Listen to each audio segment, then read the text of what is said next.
Hey there, I think it's time to try again something that looks like it'll be another guilt-free treat. I'm going to try making these chocolate peanut butter balls. So let's have a look at how that's going to pan out. So for this recipe, we're going to be using again some oats. We will be using some mixed nuts. They say to use peanuts, but I don't have anything. It's just peanuts. I just have the mixed nuts. It does have plenty of peanuts in it, though. We'll be using some creamy peanut butter. We'll be using a couple of tablespoons of unsweetened cocoa. We will be using, I think it's a half cup of honey. I'm not sure I actually have a half cup, so if not, I'll have to decide whether I might try out the unrefined coconut sugar back there, or because it seems like there's a lot of dry ingredients in this, because I'm having to make substitutions, I might actually have to go ahead and use at least maybe, half a banana or something like that, just to give something that will make all this stuff stick together. And we'll be using some chocolate whey isolate, so protein powder. And that's all there is to it. Alright, so we start off with 1 cup of oats, 1 cup of the mixed nuts. Now we'll add in 1 cup of peanut butter, creamy peanut butter at that. Now, because I'm not using chocolate chips in this recipe, I've gone ahead, the recipe called for like a half cup of chocolate chips and then a 1/4 cup of whey protein. And what I've decided to do instead was just to use that same amount just of the protein, so 3/4 of a cup of chocolate flavored whey protein. Then we'll put in 2 tablespoons of the unsweetened cocoa powder.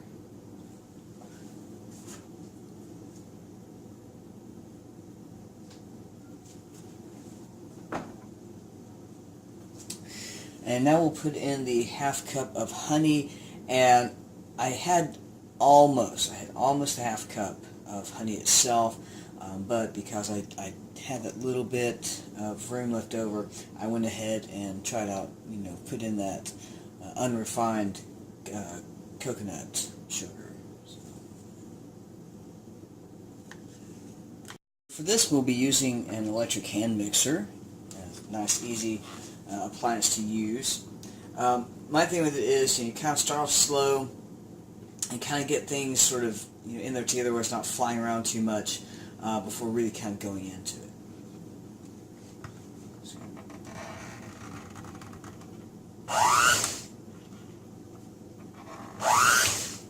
So just a little bit at a time to get things settled.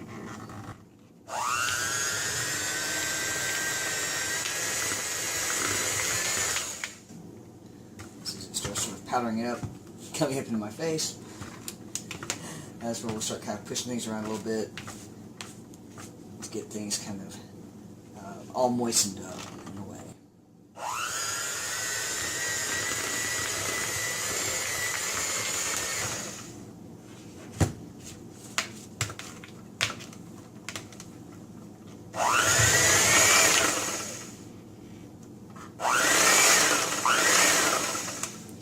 Now I just need to kind of try to get some of this out of this one, which looks like it might have to happen manually. So we will first unplug it. And let's see on this one. This is a new one for me. Oh, I guess it just, yeah, just looks like that. And then we'll take our spoon here. Do want it nice and, a little bit of stickiness, but not so much that, then when it gets handled later on, as these are just sort of bite-sized to sort of part of your mouth, you don't really want them sticking to too much to your fingers. So, all right. So, kind of a nice little consistency there that we want. And then we're going to put this into the refrigerator for about 15 minutes for it to kind of cool up, and before we pull it back out to make the balls. Well, now that the mixture has been sitting in the refrigerator for about 15 minutes, sort of firming up and cooling a little bit, now, with my plastic clothes on here, just form them into small balls, and then just store them in, so fairly small size, just kind of like a little popper or something, and then just store them into a plastic container that has an airtight lid, and refrigerating them. So I'm sure that because of having things like the whey protein mix in there, you want to keep that, because there is some dairy within that, but you want to keep that refrigerated. So that's all there is to it, is just forming these into small balls, and we'll see how they are in a little bit. All right, here's the batch all fixed up. And this is several dozen of these little, I'm going to call them drops. I kind of like that. And maybe because, because of the, using the mixed nuts as opposed to just peanuts, that might have kind of messed with the shape a little bit. And so they're not really a standard size to them, because it would sort of depend on what nut might be in there. A lot of them ended up fairly small, and they really are just little bite-sized things, and so kind of an average of the size of, say, like a Hershey's Kiss. I tried a couple of them. It is something to get to acquire a taste for a little bit, just because since we didn't use things like the chocolate chips that the original recipe called for.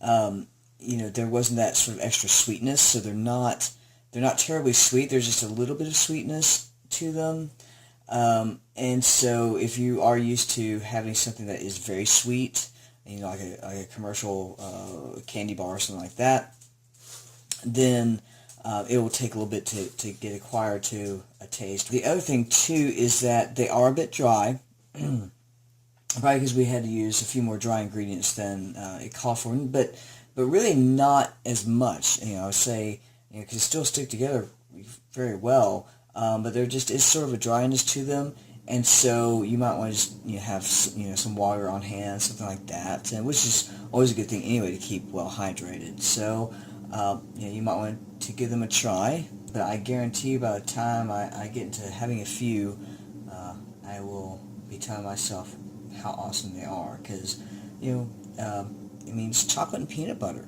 Come on, that's an awesome combo. It's a classic. All right, well, enjoy.